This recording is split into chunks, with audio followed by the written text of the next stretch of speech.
बिस्मिल्लाहिर्रहमानिर्रहीम। मेरा नाम उबैद है और ये ग्रुप सी की प्रेजेंटेशन है जिसमें हम लेबॉरेटरी इक्विपमेंट मैनेजमेंट सिस्टम को एक्सप्लेन करेंगे। ये हमारी ग्रुप मेंबर्स की नेम है: दाइम अली, हमज़ा सलीम, उबैद ख़ान, मीसम रज़ा, जिसमें मैं उबैद ख़ान हूँ। और ये यूएमएल डायग्राम जो कि हम डिज़ाइन फेज़ में एक्सप्लेन करते हैं, अपने सिस्टम को ग्राफिकली उसको मॉडल करते हैं, उसकी डेवलपमेंट को शो करते हैं, उसके फ़्लो को कि किस तरह वो वर्क करता है, ये सारा हम यूएमएल डायग्राम्स की मदद से एक्सप्लेन करते हैं।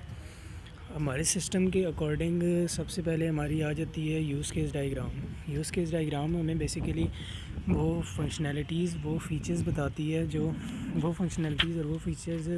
जिसको हम एक्सप्लेन करके हमें हमारे सिस्टम के बारे में बताया जाता है कि उसमें कौन से मेन फंक्शंस हैं और कौन से उसके फ़ीचर्स हैं। हमारे सिस्टम में बेसिकली ये दो एक्टर्स हैं, जो एक स्टूडेंट है और एक लैब अटेंडेंट है।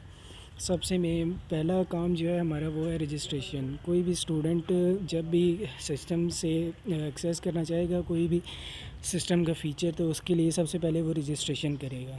रजिस्ट्रेशन पे उसको एक आईडी और ईमेल मिलेगी जो कि आगे एक्सटेंड होके हेल्प की तरफ जा रही है डायग्राम, जिसका मतलब ये है कि अगर उससे रजिस्ट्रेशन सही तरह नहीं हो पाती तो वो इस पे क्लिक कर सकता है। ये एक्सटेंशन है एक बेसिकली। और उसके बाद लॉगिन सबसे मेन इसका कंसेप्ट है और सबसे मेन एक्सेस है जो कि हमें सिस्टम को एक्सेस करने में, उसके फ़ीचर एक्सेस करने में मदद देती है। लॉगिन से हम लोग सबसे मेन काम ये है, क्योंकि जब तक आप लॉगिन नहीं कर सकते आप सिस्टम के किसी भी फ़ीचर को एक्सेस नहीं कर सकते। इसलिए स्टूडेंट का सिस्टम में लॉगिन करना सबसे ज़्यादा ज़रूरी है, क्योंकि अगर वो सिस्टम के किसी भी, लेट सपोज़ उसने कोई इक्विपमेंट बोरो करना है, उसके लिए भी उसको इसकी ज़रूरत पड़ेगी। इसी तरह जब वो इक्विपमेंट रिटर्न करेगा तब भी उसको लॉगिन होना ज़रूरी है। जब तक वो लॉगिन नहीं होगा तब तक वो ये काम कर ही नहीं सकता। और उसके बाद ये लैब अटेंडेंट है जिसका, जो कि इनसे सारों से एसोसिएट हुआ है। Tracking report, managing equipment.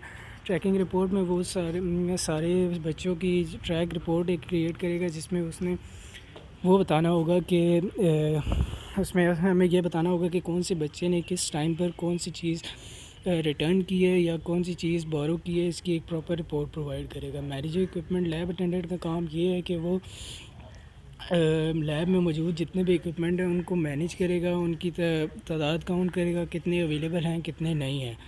उसके बाद ऑर्डरिंग इक्विपमेंट भी लैब अटेंडेंट का काम है और ये इसी से एसोसिएट होता है, क्योंकि वो बेसिकली जो ऑर्डर पे देगा इक्विपमेंट जो कि मौजूद नहीं है लैब में, वो उनको ऑर्डर कर सकता है और इसकी एक रिपोर्ट बना सकता है। उसके बाद मैनेजिंग इक्विपमेंट डाटा में भी वही आता है कि कितने इक्विपमेंट कितनी तादाद में लैब में मौजूद हैं और कौन सा इक्विपमेंट कब किस बच्चे ने किस टाइम पे बोरो किया और किस टाइम पे रिटर्न किया है।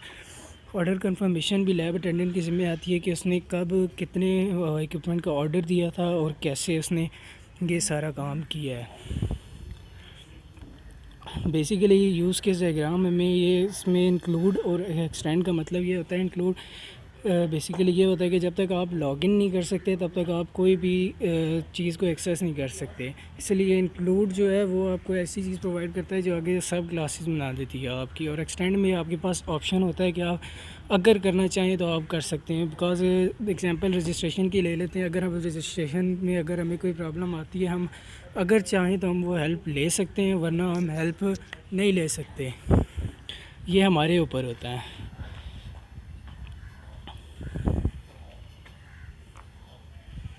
ये रजिस्ट्रेशन में और बोर्ड इक्विपमेंट ट्रैकिंग रिपोर्ट, ये हमारी कुछ यूज़ केसेस हैं जिनको हमने यहाँ पे डिफ़ाइन किया हुआ है। Student will able to get registered and can access. वही बात है, रजिस्ट्रेशन के बाद ही स्टूडेंट को एक्सेस मिलेगी सिस्टम में। बोर्ड इक्विपमेंट में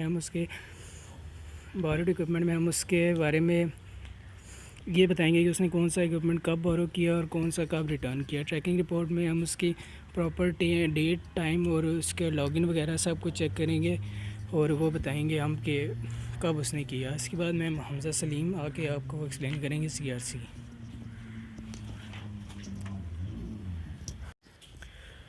Auzubillahiminash-shaitanir-rajim. Bismillahir-rahmanir-rahim.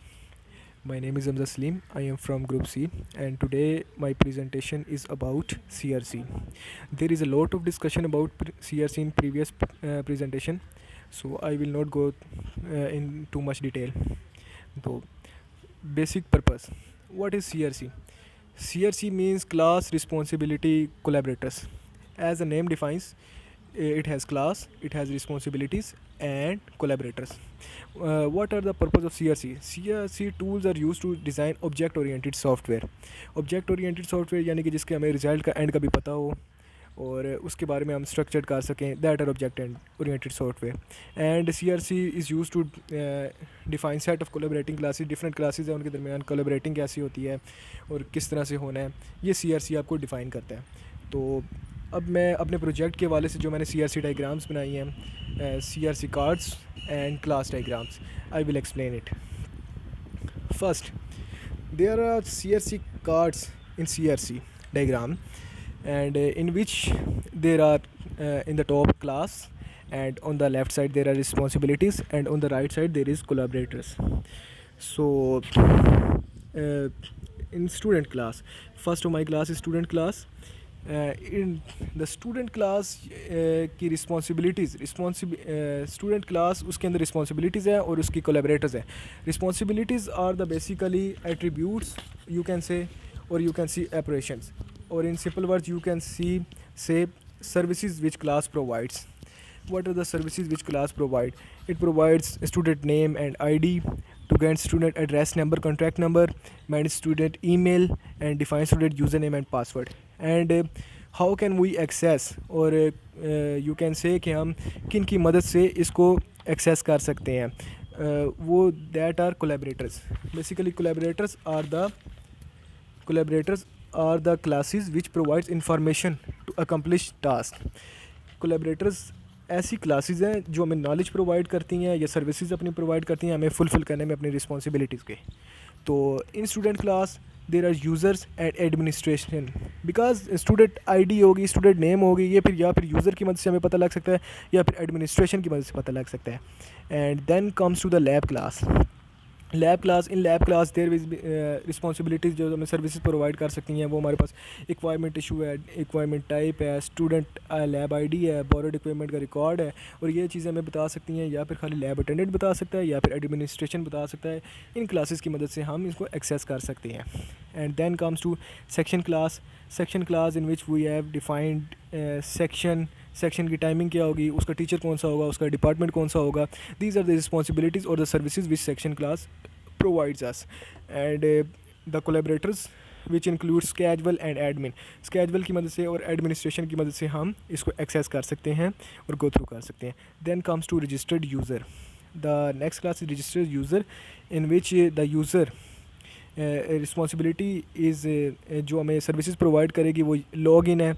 जब यूज़र लॉग इन करेगा तो वो अपनी हिस्ट्री देख सकेगा, अपनी क्या नाम है हिस्ट्री के बाद उसको रजिस्टर कर सकेगा, अपने आप को अनरजिस्टर कर सकेगा, और इसके कोलैबोरेटर्स किसकी मदद से कर सकेगा, जो कि क्लासेस हैं, जो कि यूज़र हैं और एडमिन है. एडमिन आप कह सकते हैं और नहीं भी कह सकते. Basically user is the main collaborator of this class. And then comes to the administrative class. Administrative class जो होगी वो आपके एडमिनिस्ट्रेशन के सारे ऑपरेशंस को मैनेज करेगी, जिसमें आपकी रिस्पॉन्सिबिलिटीज़ हैं और कोलैबोरेटर्स हैं. अब रिस्पॉन्सिबिलिटीज़ जो सर्विसेज प्रोवाइड करी एडमिनिस्ट्रेटिव क्लास हमारे प्रोजेक्ट में, वो अपडेट एंड मेंटेन रिकॉर्ड को जो अपडेट और मेंटेन करेंगे, बैकअप डाटा है उसकी रिकवरी है, रिक्वेस्ट वेंडर को रिक्वेस्ट करेंगे कि लैब इक्विपमेंट के लिए. उसके बाद इसके जो कोलैबोरेटर्स होंगे जिनकी मदद से हम ये कर सकते हैं, that are lab attendant, admin and vendor, which provides us information to accomplish our goal. And then come to the report class. In report class there are the services which provide report class services जो हमें provide करती हैं, that are complaints, complaint type, description and report type, जिनके अंदर हमारे जो collaborators होंगे वो यूज़र स्टूडेंट होंगे, यूज़र होगा या स्टूडेंट कोई भी हो सकता है, तो उसमें एडमिन भी हो सकता है और लैब अटेंडेंट भी हो सकता है.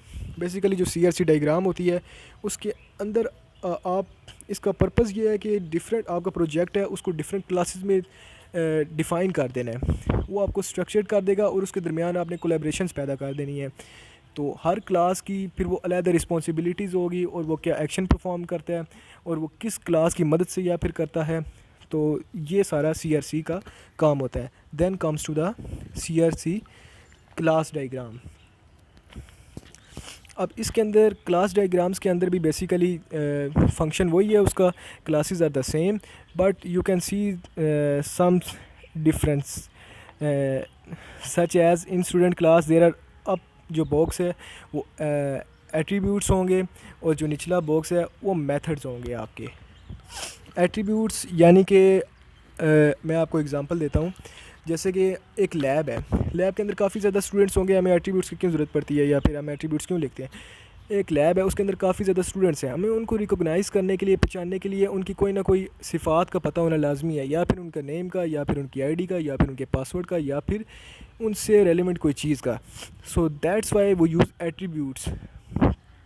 तो स्टूडेंट क्लास में हम लोगों ने जो उसके एट्रीब्यूट्स यूज़ किए हैं वो स्टूडेंट आईडी है, स्टूडेंट रजिस्ट्रेशन है, नेम है, ईमेल है, पासवर्ड है एंड यूज़र नेम है। ये हमने एट्रीब्यूट्स यूज़ किए हैं, वो स्टूडेंट क्लास के अंदर यूज़ किए हैं। And then comes to the methods. Methods are basically operations, के क्या ऑपरेशन परफॉर्म हो सकते हैं इसमें।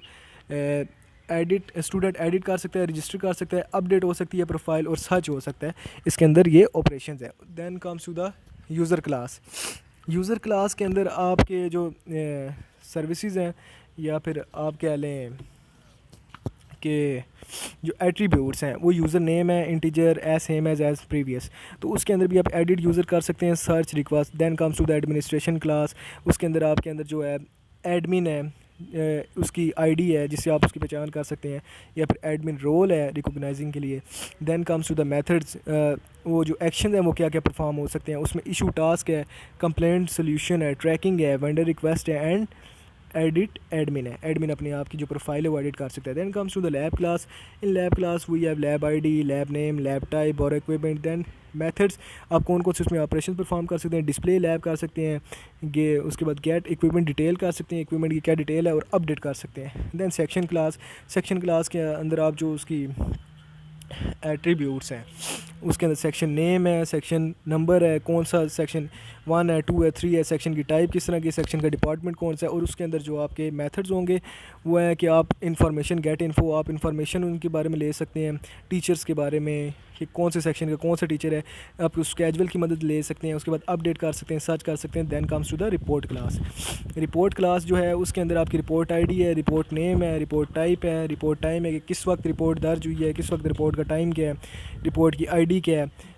ये आप इसके एट्रीब्यूट्स हैं जिससे आप रिपोर्ट को रिकॉग्नाइज़ कर सकते हैं। और उसके अंदर जो मेथड्स हैं वो है कि ऑपरेशंस जो होंगे उसके अंदर कि आप ऐड रिपोर्ट कर सकते हैं, एडिट रिपोर्ट कर सकते हैं, सर्च रिपोर्ट कर सकते हैं, अपडेट रिपोर्ट कर सकते हैं। ये सारे तो हो गए बॉक्सेस। अब आपने देखा होगा कि यहाँ पर जो एरोज़ जा रहे हैं इनमें फर्स्ट जो स्टूडेंट क्लास से यूज़र क्लास के अंदर एरो जा रहा है और एडमिनिस्ट्रेटिव क्लास से जो एरो लिंक कर रहा है यूज़र क्लास को, जो होलो है वो इनहेरिटेंस है। बेसिकली जो स्टूडेंट क्लास और एडमिनिस्ट्रेटिव क्लास है ये as a child class use हो रहे हैं, या फिर आप कह लें सब क्लास यूज़ हो रहे हैं यूज़र क्लास के। यूज़र क्लास यहाँ पे एज अ पेरेंट क्लास कर सकते हैं। इसका फ़ायदा ये है कि अगर आप स्टूडेंट क्लास या एडमिनिस्ट्रेटिव क्लास में कोई ना कोई चेंजिंग चाहते हैं तो आप डायरेक्ट यूज़र क्लास को में चेंजिंग कर दें तो आप वो ये यहीं से यूज़र क्लास से एडमिनिस्ट्रेटिव और स्टूडेंट क्लास एक्सेस कर पाएंगे। Then you can see the diamond shape hollow arrow, that is aggregation, and aggregations mean if there is a lab, एक लैब है उसके अंदर लैब इक्विपमेंट्स हैं, लैब फैकल्टी है, लैब स्टूडेंट्स हैं।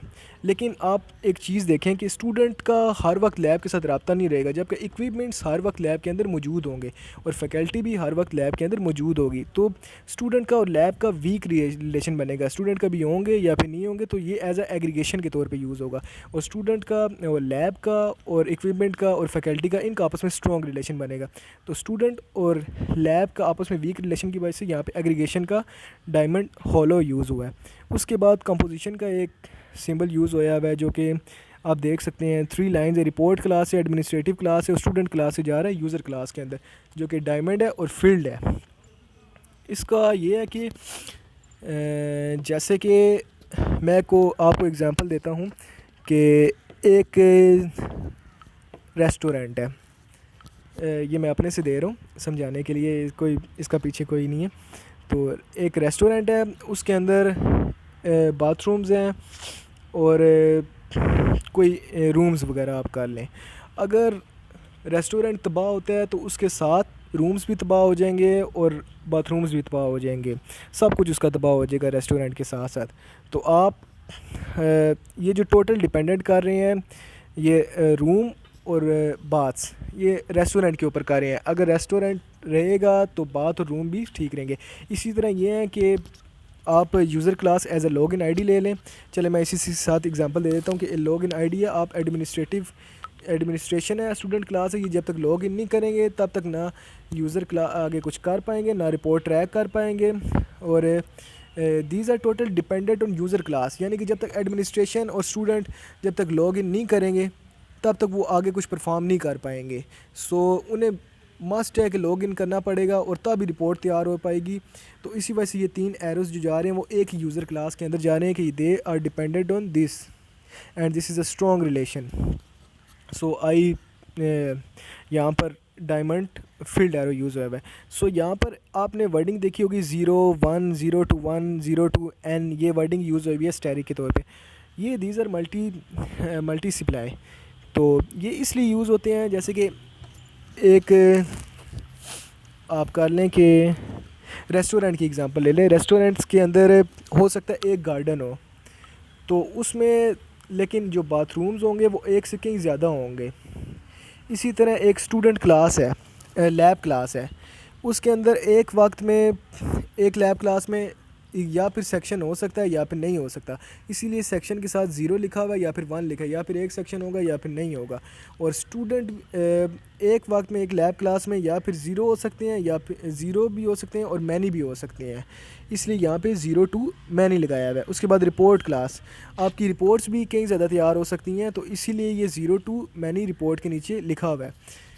तो ये मेरी प्रेजेंटेशन थी। देन मैं अपने नेक्स्ट क्लासमेट को आने के लिए दावत देता हूँ, that is Meesam Raza.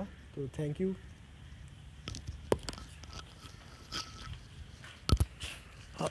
Hello ma'am, अस्सलाम वालेकुम। My name is Mohammad Meesam रज़ा और मैम मेरी स्लाइड है ये स्टेट चार्ट डायग्राम। तो मैम सबसे पहले कि स्टेट क्या होती है। स्टेट में मैम हमारे पास होती है कि कोई भी एक होती है ना चीज़, तो उसका एक वजूद होता है।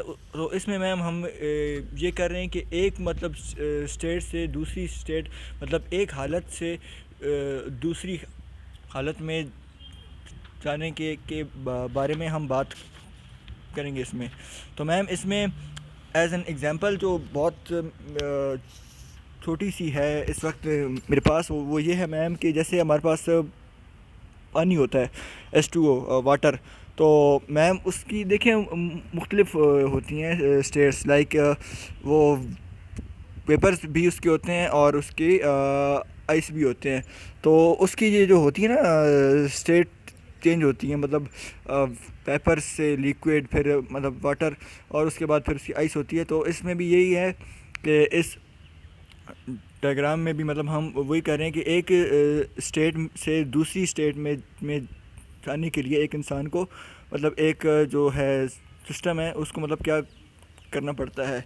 तो मैम हमारा जो बेसिक जो है इसका प्रोजेक्ट है वो है कि लेबॉर्ट्री। तो मैम उसमें हमारी ये है कि अब एक स्टूडेंट है, उसको अगर लैब से कुछ चीज़ चाहिए या फिर उसने कोई काम करना है, तो उसका एक मुकम्मल प्रोसेस होगा। तो मैम स्टेट डायग्राम जहाँ से होती है स्टार्ट होती है, तो उसके स्टार्ट में हमें एक डॉट लगाना पड़ता है, एक फिल डॉट। तो उससे मैम वो होती है स्टार्ट, और जो जहाँ पर वो एंड होती है तो वहाँ भी मैम हमें एक सर्कल हमारा होता है फील्ड, और उसके ऊपर हमारा एक अनफिल्ड सर्कल होता है, जो कि इस डायग्राम में आप देख सकती हैं कि स्टार्ट में एक सर्कल फील्ड है और आखिर में एक अनफिल्ड है, पर उसके अंदर भी एक और फील्ड आना था, पर मैम क्योंकि हमारे पास वो अवेलेबल नहीं था तो इसलिए। तो मैम इसमें हम पहले यह है कि रजिस्ट्रेशन में मतलब कि किसी भी जो होता है ना, मतलब कोई भी इंस्टीट्यूशन है, तो उसके लिए एक एज अ मेन थिंग होती है। तो उसमें क्या होता है स्टूडेंट की जो है ना रजिस्ट्रेशन, तो उसके लिए आईडी और पासवर्ड चाहिए होता है, जिससे वो अपने उस सिस्टम में लॉग इन कर पाए। ये एक सबसे बेसिक चीज़ होती है, ताकि जो अथॉरिटी होती है, मतलब जो फैकल्टी होती है उसको मतलब कि पता हो कि किसने लॉगिन किया है, मतलब ये हमारा ही स्टूडेंट है या नहीं। तो उसके बाद मैम हमारे पास आता है लॉगिन। लॉगिन के इनके बाद मैम वो स्टूडेंट अपना डाटा देगा, मतलब जो भी उसके लिए रिक्वायर्ड है, मतलब ईमेल, पासवर्ड और एनीथिंग लाइक दैट। तो मैम जब वो करेगा, और अगर वो उसका होता है गलत होता है, मतलब उसका ईमेल और पासवर्ड या फिर हाँ उसका इनकरेक्ट होता है, मतलब जो भी उसका आईडी होता है वो अगर उसका सही नहीं है तो वो हो जाएगा कैंसिल, और वो लैब की किसी भी चीज़ को यूज़ नहीं कर पाएगा। तो उसके बाद मैम हमारे पास जो अगला है तो उसमें है बोरो इक्विपमेंट। और उसमें होता क्या है मैम कि जो लैब अटेंडेंट हमारा होता है वो उस इक्विपमेंट का उसके पास रिकॉर्ड होता है। तो log in ma'am, sorry I forgot to tell that log in student और लैब अटेंडेंट दोनों के लिए ही इम्पोर्टेंट है, क्योंकि अगर लैब अटेंडेंट लॉग इन ना कर पाए तो वो मतलब किसी चीज़ को मतलब नहीं देख पाएगा, मतलब किसी भी चीज़ को वो ऑर्गेनाइज और उसका मतलब डाटा का रिकॉर्ड नहीं रख पाएगा। तो मैम उसके बाद है रिकॉर्ड उसका होता है कि कौन सा सामान किसी ने लिया है या किसी ने वापस करना है। तो उसमें मैम जो मेन थिंग होती है उसकी टाइमिंग और डेट, मतलब अगर एक स्टूडेंट है उसने अगर इस टाइम पर और इस दिन मुझसे अगर ये चीज़ ली है तो उसका भी रिकॉर्ड है, और अगर किसी ने वापस करनी है तो उसका भी एक डेट और टाइम फिक्स होगा। तो मैम दैट्स इट मैम। तो इसका एक मतलब स्पेशल रिकॉर्ड होगा कि मतलब ये मतलब हर चीज़ एक ऑर्गेनाइज्ड वे में होगी कि भाई ये हमारे पास अभी लैब का सामान है, ये मंगवाना है या ये फिर ख़त्म हो गया है या फिर ये इस बंदे ने कोई सामान लिया है या फिर इसने वापस करना है। तो मैम उसके बाद इसके कुछ मेन जो थे पॉइंट्स थे वो हैं हमारे पास मैम। जैसे कि मैंने पहले मतलब आपको एक्सप्लेन किया कि आईडी और पासवर्ड मस्ट होता है एक स्टूडेंट के लिए उसकी रजिस्ट्रेशन के लिए, और फिर उनको लैब की जो है मतलब सिस्टम होता है उसमें एक्सेस करने के लिए लॉगिन भी मस्ट है। और उसके बाद लैब अटेंडेंट के लिए भी लॉगिन करना मस्ट है, क्योंकि अगर वही लॉगिन नहीं कर पाएगा तो इसका किसी को भी फ़ायदा नहीं होगा क्योंकि वो कुछ ऑर्गेनाइज नहीं कर सकता, और मतलब कि मतलब स्टूडेंट्स भी अपना काम नहीं कर पाएंगे। तो उसके बाद मैम अगर लॉगिन नहीं होता मतलब प्रॉपरली तो वो उस सिस्टम को यूज़ नहीं कर सकते, मतलब लैब अटेंडेंट सिस्टम को। तो अगर किसी स्टूडेंट ने कोई चीज़ बोरो की है तो उसका भी रिकॉर्ड होगा, मेंटेन होगा, और रिकॉर्ड हर चीज़ का रिकॉर्ड, मतलब कोई चीज़ किसी ने बोरो किया है या कौन सी चीज़ लैब में इस्तेमाल हुई है या हो रही है तो उसका भी रिकॉर्ड मेंटेन होगा। तो मैम मेरी तो स्लाइड्स बस इतनी थी, और अब हमारे नेक्स्ट मेरे दोस्त आएंगे दैम अली, और वो आपको नेक्स्ट स्लाइड एक्सप्लेन करेंगे।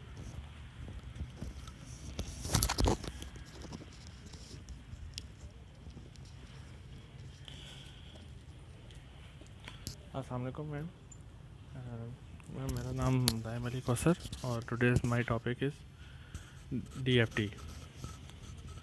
अच्छा ma'am, DFT stands for data flow diagram. इसमें मैम इस तरह से है कि किसी चीज़ को मतलब प्रोजेक्ट को एक फ़्लो शेप देना जिसमें हम किसी देखने वाले को पता लग सके कि इसका तरीक़ेकार क्या है, किस सिस्टम को किसके साथ लिंक है, स्टेप वाइज किधर से कैसे जो है ना इसका सिस्टम है। बिज़नेस इंफॉर्मेशन सिस्टम है इसका।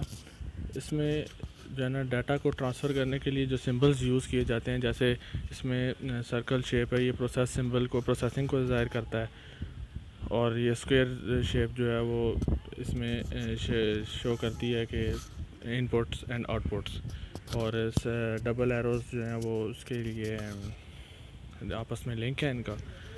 तो सबसे पहले मैम इसके 3 पोर्शन होते हैं DFT के, जिसमें लेवल 0 होता है, लेवल 1 है और सेकंड लेवल है। वो मैम सिचुएशन के हिसाब से होता है।